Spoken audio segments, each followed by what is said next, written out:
This is Ed Glaser. He's a film historian with a peculiar specialty. I talk about, highlight, and occasionally re-release foreign rip-offs and remakes. Remakes like Turkish Rambo, Nigerian Titanic, and even Egyptian Rocky Horror Picture Show. But there's one that stands out from the rest. The holy grail of these kinds of films is Çetin İnanç's The Man Who Saves the World, better known as the Turkish Star Wars.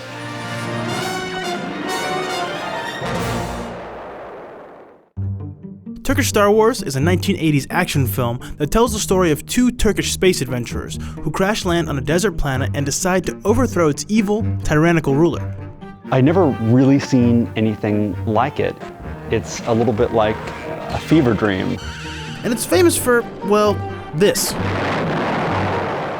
It's called Turkish Star Wars not because of the plot, but because it actually lifts footage from Star Wars to sell the illusion that they're flying fighters in space. When the film was in theaters, only a handful of prints were made. And given that there was virtually no film preservation in Turkey at the time, every copy was thought to have been destroyed. But after decades in obscurity, media reports surfaced of a rogue projectionist who kept the only existing copy of the film in his personal collection. Ed made it his mission to restore the film to its glory.